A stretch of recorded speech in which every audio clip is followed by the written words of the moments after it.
Bom dia. Honra enorme estar aqui. Obrigado pelo convite, deputado Eduardo. Só me permite colocar um cronômetro, senão vou me perder. Só um instante. Ok. Se mesmo com o cronômetro eu exagerar, porque eu tenho o hábito de dar aulas longas, né? Eu e Felipe Martins trabalhamos ainda, eu trabalho ainda ensinando os candidatos à diplomacia, e eu costumava falar por 3h30, 4, ele falava por 5 e era expulso. É mais ou menos assim, né? Então, para falar por esse tempo vai ser um esforço. Vocês viram com quanto eu já enrolei. Mas, enfim, muito obrigado pelo convite. É uma honra imensa porque faz um pouco parte da minha história. Eu sinto que cada um de vocês é muito semelhante a mim, em grande medida, porque muitos anos atrás, né, eu comecei a estudar com o professor Olavo de Carvalho em 2003.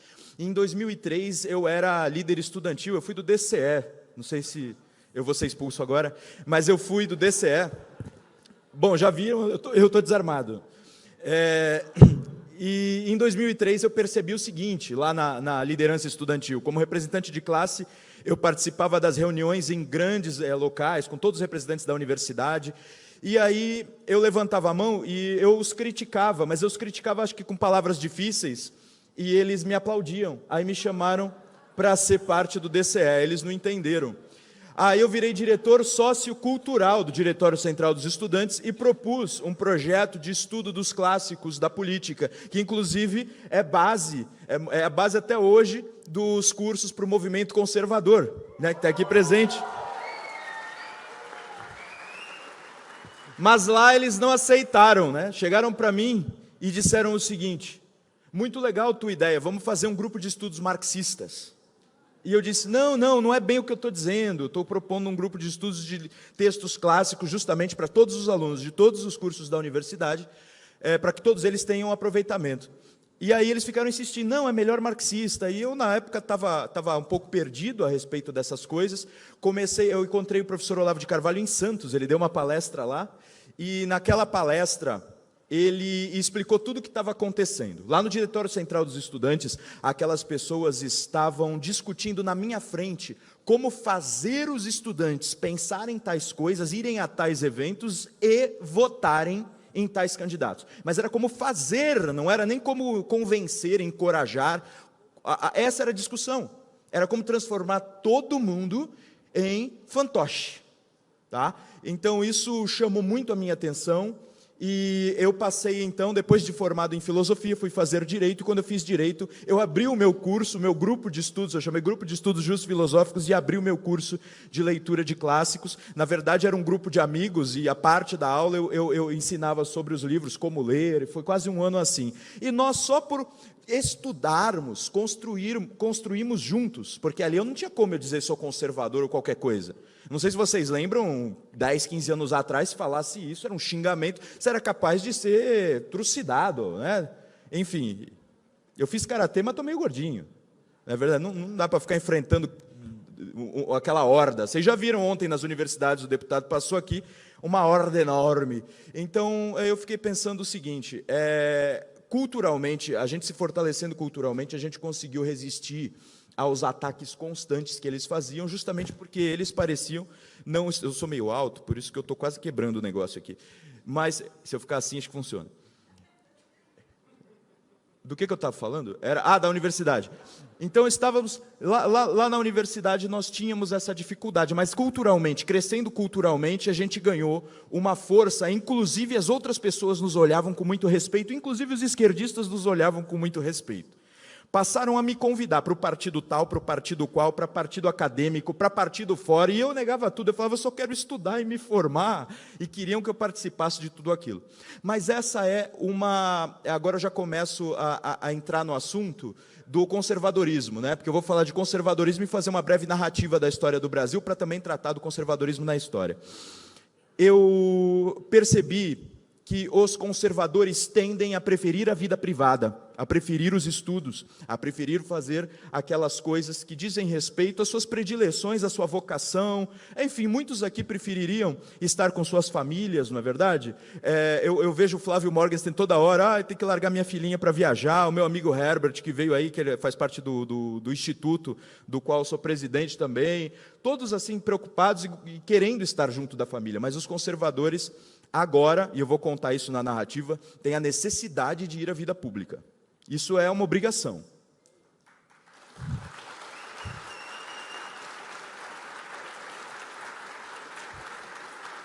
Eu também gostaria de estar em casa estudando os filósofos, ou também caminhando minha vida familiar, mas é mesmo uma necessidade.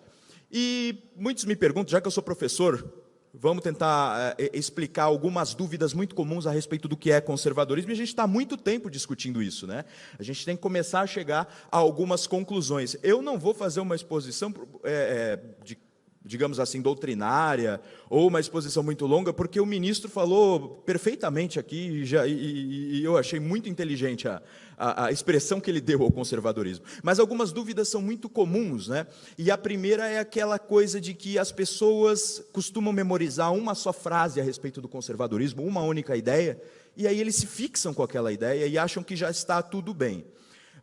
Vamos com calma, né? A primeira coisa, o pessoal diz, o conservadorismo é uma disposição de ânimo, é um temperamento, é um traço do caráter. E que traço seria esse? Seria o traço de não gostar de mudanças bruscas, de gostar de manter as coisas, quando elas funcionam, como elas estão, sem acreditar em propostas que parecem muito inovadoras, muito até loucas. São as pessoas que têm, digamos assim, arrepio quando chega alguém dizendo, se você fizer tal coisa vai melhorar tudo, você vai ficar milionário, Sabe aquelas propostas de mudar tudo com apenas uma dica, uma pequena mudança de hábito, enfim. Os conservadores tendem a não acreditar nessas coisas e preferir os caminhos mais básicos. Mas essa ideia, ela não é suficiente. Essa ideia vem do Michael Oakeshott, e ela tem sim o seu sentido, né? Geralmente a pessoa de temperamento conservador, ela se expressa politicamente de forma conservadora. Então alguém que tende a rechaçar mudanças bruscas, tende a rechaçar promessas que não parecem ter fundos, que são as promessas dos revolucionários. Os esquerdistas vivem disso. Então, quem tem justamente essa disposição de ânimo, esse temperamento, é claro que consegue ter uma expressão política mais prudente, né? E daí vem a ideia da política da prudência também, que é título de um livro, né, do Russell Kirk. E essa visão de política da prudência me faz convidá-los a estudar mais a virtude da prudência, inclusive nos textos de Aristóteles e de Santo Tomás de Aquino, porque às vezes a gente memoriza prudência e acha também que prudência é só cautela, mas prudência é toda uma virtude, é uma inteligência prática. Então isso que eu estou sentindo falta também. Alguns memorizam, é a política da prudência, mas está faltando saber o que é prudência. Então essa inteligência prática, ela tem algumas características essenciais que é necessário cultivar, né? Entre elas, é importante que saiba também que sem muitos conhecimentos, a inteligência prática falha, porque a inteligência prática, no fundo, é a aplicação de um conhecimento a um dilema real, tá? E o conservador tem que parar de abstratismo e tem que olhar para a vida real e querer usar os seus conhecimentos na vida real. Mas para isso precisa acumular conhecimentos, daí que eu indico enfaticamente que os conservadores estudem. Tá? Não é só porque eu sou professor também, mas os conservadores precisam estudar, não só para conhecer melhor qual a sua identidade, o que é ser conservador, mas também depois para saber o que fazer, demonstrando, portanto, prudência. O Olavo também diz o Olavo diz várias coisas a respeito dos conservadores, uma das frases favoritas pelas pessoas é aquela de que os conservadores não são homens de geleia, não é verdade?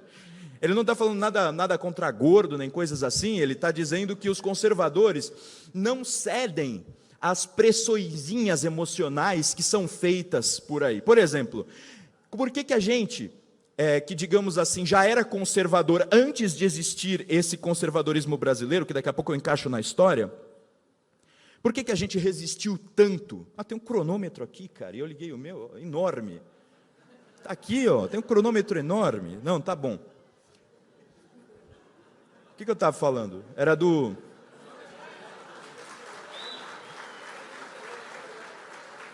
Isso. Por que nós, antes do conservadorismo, nós conseguíamos evitar essas pressões emocionais, pressões de grupo, pressões de violência? Porque justamente não éramos homens de geleia. Vejam só, uma experiência minha mesmo. E lá em 2003, quando eu vi a palestra do professor Olavo de Carvalho, eu cursava filosofia. Eu me formei com 20 anos em filosofia, porque dizia assim, Olavo não tem diploma, eu tenho 2 diplomas de filosofia, e para mim ele foi o meu melhor professor. Tá?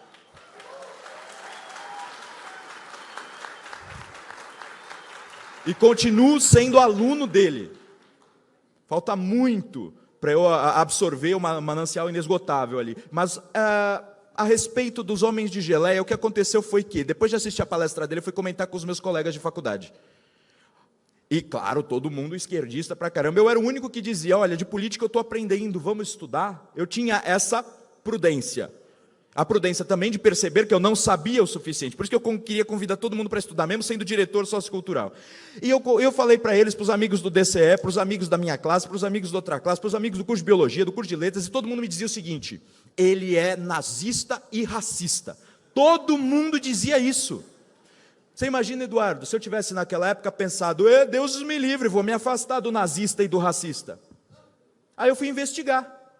É óbvio que eu me afastaria de um racista e de um nazista. Eu fui primeiro investigar. A gente primeiro tem que ouvir a outra pessoa e ver se é verdade aquilo. E eu li o site inteiro dele, li livros dele, conseguia, inclusive, eu mandei perguntas por e-mail, ele me respondeu, depois ele me permitiu que eu telefonasse para ele em 2004 para tirar algumas dúvidas. Uma gentileza só, descobri que ele teve uma esposa negra, filhos negros, antinazista pra caramba, era tudo mentira, cara. Mas era todo mundo em volta dizendo, ele é nazista e ele é racista. Você acha que eu tenho medo de cara feia? Eu ouvia isso e pensava, vou ver se é verdade. Mas sabe aquelas pessoas, se você tinha um contato afetivo, era teu amigo, a pessoa com quem você estudava, e ele vinha com essa pressão, não, você vai se aproximar do racista e do fascista e do nazista, essas coisas todas. Isso é velho, senhores, não é de agora, não é só dessa eleição, tá? Isso é muito antigo. E eu resisti porque eu fui saber, eu fui ver se era verdade. Vi que não era verdade, me tornei o quê? O Olavete, naturalmente.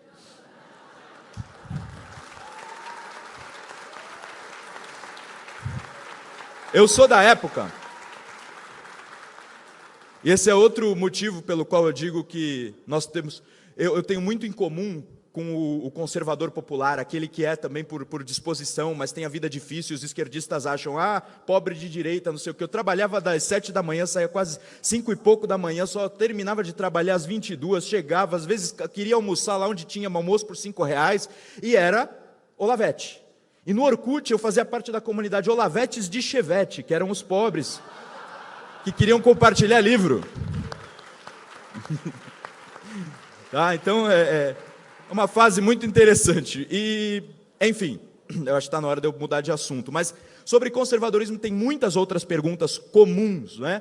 E essa do Homens de Geleia é importante, nós temos que continuar resistindo a essas pressões emocionais. Eu não estou dizendo, porque ele está me pressionando, ele está errado. Às vezes é um modo de dizer enfático. É preciso averiguar a informação com tempo, com calma. Não importa se a imprensa pressiona, é assim que o governo está agindo, porque não importa se a imprensa funciona, importa se ela está certa ou errada, importa se a gente está certo ou errado. E precisa resistir sempre quando nós estivermos certos.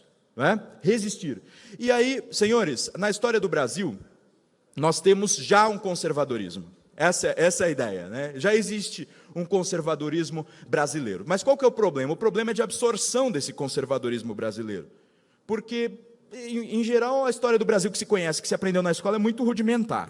E, por outro lado, a gente sabe que partido conservador houve no Império, sobretudo no Segundo Reinado. Tá? No primeiro reinado e no período regencial não tínhamos essa ideia. Então, tinha um partido conservador no segundo reinado, o período mais estável da nossa história, e esse partido conservador, ele foi esquecido e enterrado, porque a República veio, fez o golpe, e a República esqueceu, ela fez com que nós esquecêssemos de todo o legado do século XIX. Fez com que esquecêssemos o que foi a monarquia e o que foram os grandes homens do século XIX. E esse esquecimento... Obrigado. Esse esquecimento é o que eu chamo de amnésia histórica. A esquerda fez isso a respeito dos nossos heróis, mas não só a esquerda. Aquela república, recentemente fundada, em 1889, também fez um processo de amnésia, ela conduziu os brasileiros para um processo de amnésia histórica. Os conservadores, naquela época, eles tinham sim um pouco de elitista ou qualquer coisa assim, mas muitos populares eram conservadores. A pauta deles ainda pode nos ensinar, não tem como eu dizer em detalhes aqui, mas basicamente eles defendiam a monarquia, eles defendiam o poder moderador, eles defendiam o Senado vitalício. Eu não estou dizendo para o Senado hoje ser vitalício. E eles, pelo amor de Deus, e eles defendiam também o Conselho de Estado vitalício. Eles defendiam mais um monte de coisa, mas essa era a base. Se a gente não ler todas aquelas discussões, a gente vai perder um debate sobre governo e Estado. Nós passamos por governos, não é? Governos do PT, que não correspondem ao Estado. O Estado é aquela estrutura política, aquela organização político-jurídica que deriva da Constituição, no caso agora da Constituição de 1988. O Estado, ele deveria preceder e suceder os governos. Nós não temos instituições de Estado senão o Exército. Tá, alguns dizem que o Itamaraty, mas o Itamaraty sofreu tanto com governos, não é, ministro? E, em alguma medida, o Itamaraty se desajustou. Então, sem instituições de Estado, como é que nós vamos ter um cérebro na política?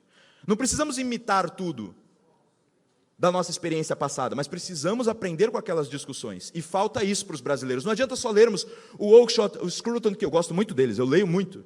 Não adianta só lermos o Kirk, não adianta só lermos todos aqueles conservadores, se nós nos resgatarmos a nossa experiência do século XIX e os nossos grandes heróis. Esse trabalho que eu tenho feito, sobretudo, com o Brasil Paralelo e com as minhas aulas. Obrigado. E o mais importante para compreender o momento atual é que nós tivemos a quebra desse elo no início do século XX, no início da República, a quebra do elo com toda a experiência política do século XIX. Como é que alguém se torna maduro, se implantam uma espécie de chip que faz com que a pessoa esqueça anos e anos da vida dela?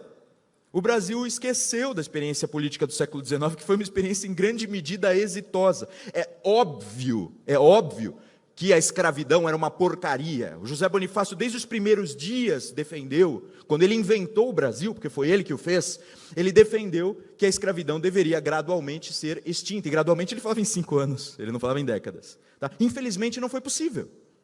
Mas foi pelas mãos da princesa Isabel que a escravidão acabou. Tá? Sobretudo, óbvio, obrigado, gente, óbvio que houve lutas por parte dos libertos, houve lutas por parte daqueles que eram rábulas, advogados, houve lutas jurídicas, mas foi a princesa Isabel que tomou a atitude final e decisiva. Então, o que nós temos que reconhecer aqui? Falta-nos também, para sermos genuinamente conservadores, uma visão brasileira. E, para terminar, que eu estou olhando aqui o tempo e ele está a me pressionar, para compreender o momento atual, além dessas amnésias históricas, temos que compreender a amnésia histórica causada justamente pela esquerda que veio depois, né? Nós tivemos, então, essa primeira fase da República, chamada justamente de Primeira República, foi uma fase sem expressão de conservadores na política. Os conservadores parece que voltaram para suas casas, e aquela política, dizendo-se federalista, eu também gosto muito do federalismo, e lá com o movimento Avança Brasil, de que faço parte como vice-presidente de formação política, nós temos uma visão federalista, mas o federalismo hoje é importante porque é um desequilíbrio. Eu sou a favor do equilíbrio. É preciso um centro forte. E é preciso também que as regiões sejam fortes. Não adianta enfraquecer o centro, porque isso dá errado. A nossa experiência política mostra, estudem o período regencial. Tá? Então é preciso equilíbrio. Essas discussões são antigas, né? Século XIX, tá vendo? A gente precisa resgatar. Eles experimentaram o federalismo e justamente tentando aumentar o poder dos estados, as oligarquias locais tomaram os poderes. Então foi uma política oligárquica, só os mais ricos e os mais fortes que tomaram o poder. O conservador popular se escondeu naquele momento, não é verdade? E quando a gente vai chegando para a era Vargas, aí nós tivemos 1 ano só de eleições e de debate público, que foi o ano de 1934, porque em 1900 que ele fez a Constituição, em 1935 ele já impôs uma uma ditadura. Posteriormente, uma ditadura, claro, teve razão, houve a chamada intentona comunista, né? Eles foram tão geniais que foram começar o movimento deles perto do exército e matando soldados. Genial, genial, né? Isso foi coisa do Luiz Carlos Prestes, que só tirava 10, está vendo que nem sempre isso funciona? Só tirava 10, aí foi treinado pela Rússia, veio aqui e resolveu fazer ali. Qual é o primeiro passo? Vamos fazer ali na Urca e vamos matar soldado. Genial, genial. Aí foi contido, aquilo lá, acabaram. Só que aí o Vargas passou a ficar usando essa desculpa para implantar cada vez mais ditaduras. Posteriormente, depois da era Vargas, quando começa em 1946 uma nova Constituição, nós temos um período conhecido por uma república liberal ou república populista. A visão paulista, né, da USP é mais república populista. A visão do Itamaraty, né, da UNB, é república liberal. E naquela fase nós tivemos, sim, uma expressão política, que foi a expressão da UDN. E a UDN, tendo, naquele momento, concentrado aí as forças, os movimentos de direita, ela teve um papel extremamente importante, mas ainda assim, todas aquelas dificuldades não foram superadas. Quando tiveram um candidato presidenciável, que foi justamente o Jânio Quadros, ele se mostrou um traidor, e até meio doido, né? Eu falei lá no vídeo do Brasil Paralelo, que eu acho ele um pouco doidão. Mas não funcionou.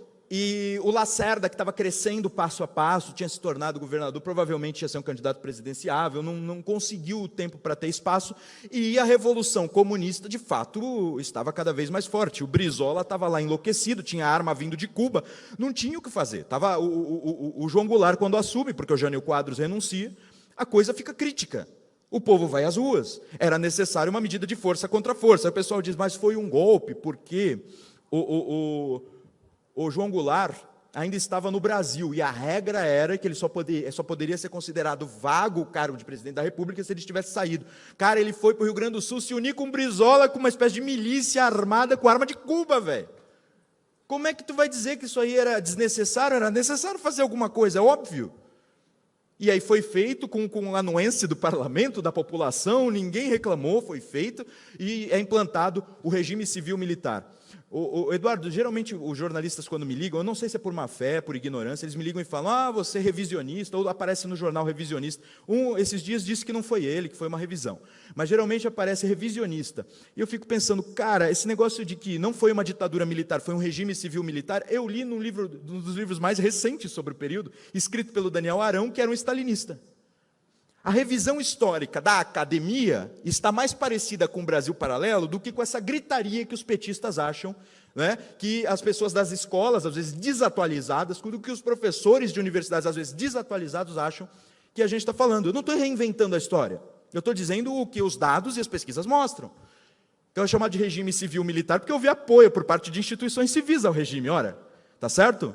E aí, posteriormente, houve, claro, erros, desmandos, a gente sabe que houve complicações, e uma das complicações principais foi justamente abrir espaço para que na cultura a esquerda tomasse. Foi feita, depois, na década de 80, o MDB toma o cenário e...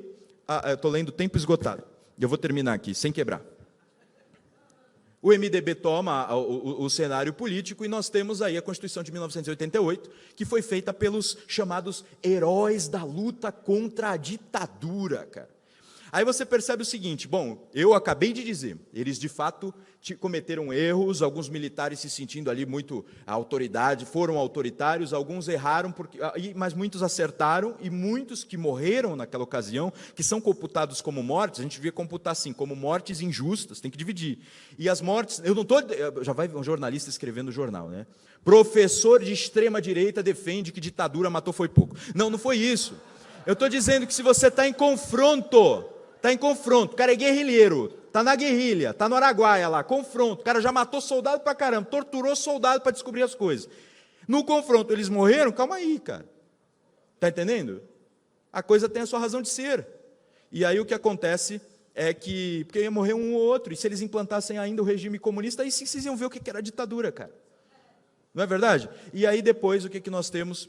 Foi um período, assim, esse período a partir de 88, parece que o povo realmente foi para suas casas achando agora está tudo bem, o Brasil está nas mãos dos democráticos, está nas mãos daqueles que lutaram contra a ditadura, e parece que política saiu de moda, ninguém mais falava de política. Eu na escola, quando eu estudei, falar de política era ser o chato, o pentelho, cala a boca, não fala disso, E, de repente, eles estão tomando tudo e fazendo uma revolução comunista de novo, ó raios. Não é verdade? Aí a gente, quando parece que o Brasil está acordando, só acorda também porque o professor Olavo de Carvalho vai ficar repetindo o tempo inteiro que estava acontecendo. Um deputado federal, lá do Rio de Janeiro, fazendo uma luta em glória, passou a perceber também.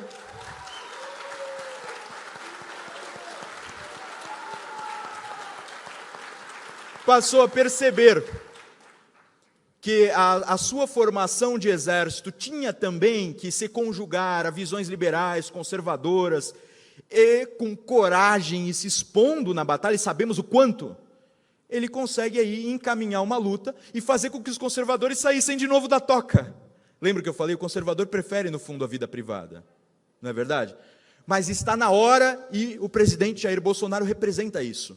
Só que agora que o professor Olavo conseguiu acordar as mentes, que o Jair Bolsonaro teve a coragem de estar à frente desse movimento, nós não podemos deixar a onda passar, né? Cada conservador tem que ser uma espécie aí de sentinela da civilização, defender aí os valores brasileiros, os valores cristãos, tem que sair da toca mesmo.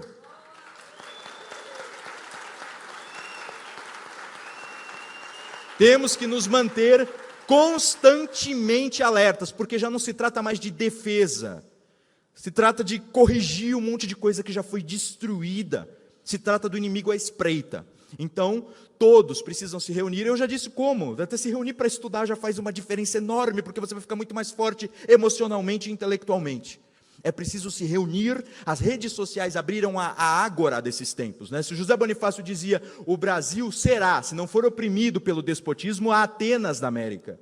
Nós temos sim, nas redes sociais, o pessoal diz, mas um monte de idiota fala, é óbvio que um monte de idiota fala, está todo mundo falando, liberdade é isso. Só que nós precisamos, ali nas redes sociais, manifestar o nosso pensamento e ir nos corrigindo mutuamente. Então eu acredito que sim, as redes sociais são a nossa chance de manter a liberdade e o conservadorismo em marcha, tá?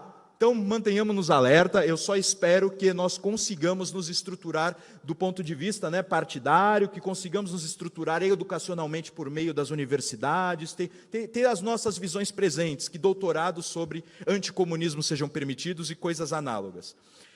Eu ainda vou voltar aqui para esse palco, então acho que eu vou parar de falar mesmo, porque aquele tempo esgotado está me incomodando. Muito obrigado pela atenção e até mais.